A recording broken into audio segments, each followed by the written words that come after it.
To get into college, I would say you need to get good grades, stand above your peers, and be as involved as you can in your community and things around your school.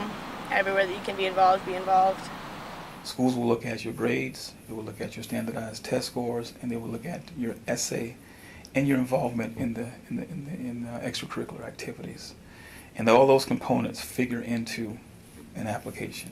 Especially with incoming ninth graders, keeping a focus on academics, because it is exciting. You're meeting a lot of new people, so there's that social pull definitely, but keeping focused on academics. But yeah, I would say getting involved in at least one activity would be helpful.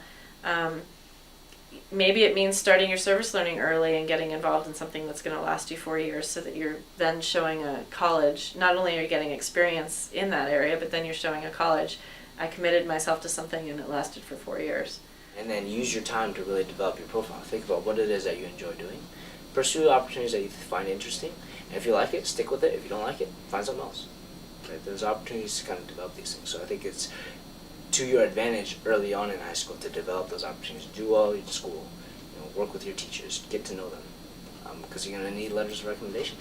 And so they're looking for a variety of students. How do I put together, again, a dynamic learning community this first year cohort, which would also play into the returning students on campus. So that could be some regional diversity, it could be some ethnic diversity, it could be gender, and so forth. As an individual portion of your application, your grades carry the most weight in the application process. A competitive GPA depends on where you're applying in your high school classes. Students with low GPAs can still get accepted into college. However, the higher your GPA is, the better your chances of acceptance and scholarships are. Nearly all of the students accepted at the most selective schools in the country have extraordinarily high GPAs, many of which are 4.0s, and it will pay off if your GPA is higher than a 3.5. But no school has a required GPA applicants must have in order to be considered. I think if you're looking for sort of a black and white answer, should I take the harder classes and go for a lower GPA? The more selective schools are looking for tougher courses, higher GPA. But again, I've had students who have been really intellectually curious and taken a lot of really tough courses, knowing they weren't going to do very well. Explain that in the application, and they'll be receptive to that. Mm-hmm. Again, it's that personal side. College admissions counselors want to look and see that even though you've taken all of the requirements that you need, that they want to see that you're capable of doing more.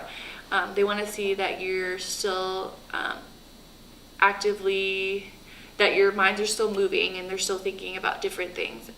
And so if you take classes more than just what the requirements are, they take account into that because they see that you're dedicated and you're motivated and that you want to continue to challenge yourself even though you are there and that you're at the minimum.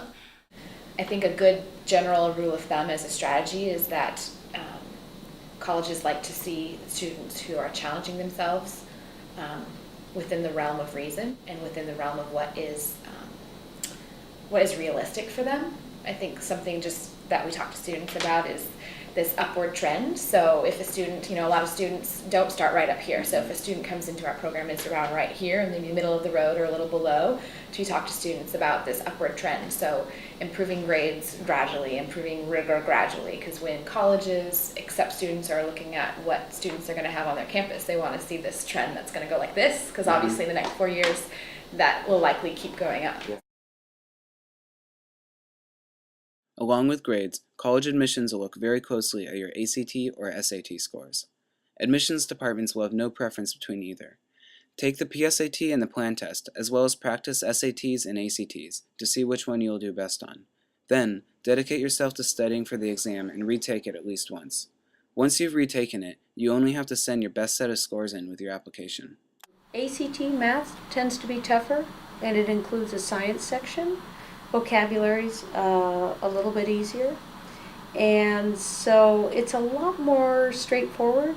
It has 4 sections. You don't skip around sections, and very different type of tests than the SAT, and so one's not better than the other. I just think it's important for students to see which is better for them and then really focus on one or the other.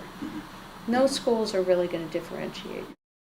We really recommend that students take the SAT one time at least in their junior year, so it can be kind of their jumping off point, and then their senior year, then they're able to kind of know what area they need to work on.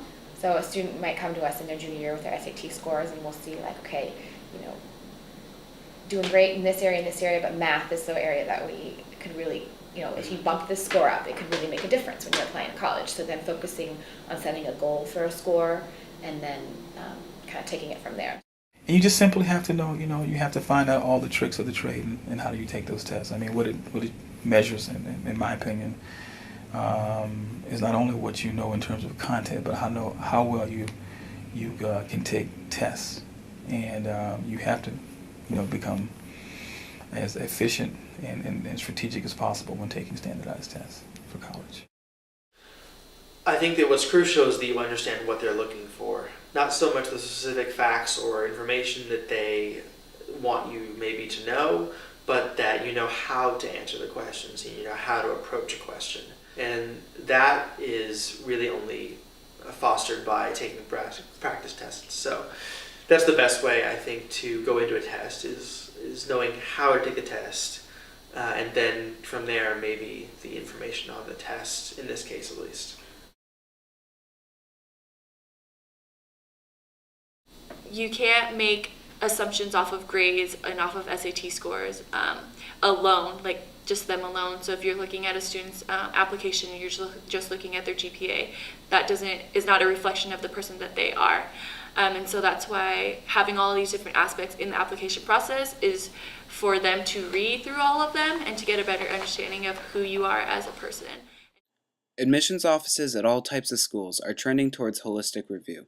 This is when they consider more about you than just your GPA and test scores, but also look at your classes, grade trend, extracurriculars, writing, and many other things when reviewing your application. But keep in mind, academics are still the leading aspect of the application. Larger schools may have less time to evaluate each applicant, so they may be less holistic at times, but they are still moving in that direction. At the core of holistic review are extracurricular activities and the personal statement. They're looking for students to fill the theater and to be on stage, as well as play certain sports, and great writers and scientists. So most schools are going to be looking for talents in all kinds of areas.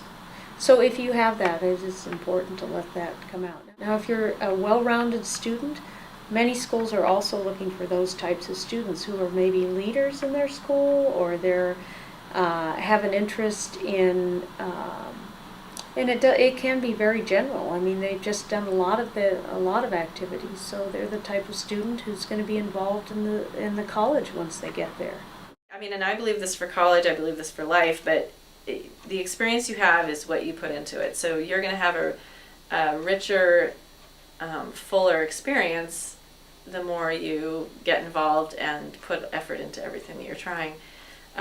If you do the minimum and sort of just squeak by doing that, you're not going to have as rich of an experience, and you're not going to be as exposed to as much as you would be if you tried new things.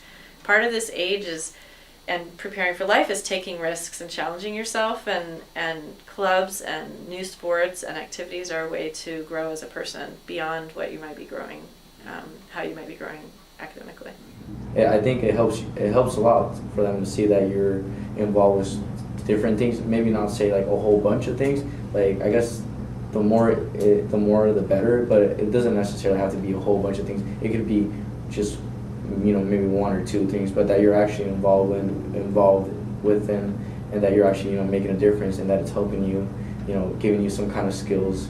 Because at the end, it's not necessarily what you're doing, but it's like, what are the skills that you're taking out of it that are going to help you become a better person or a better student or a better employee in the future. So.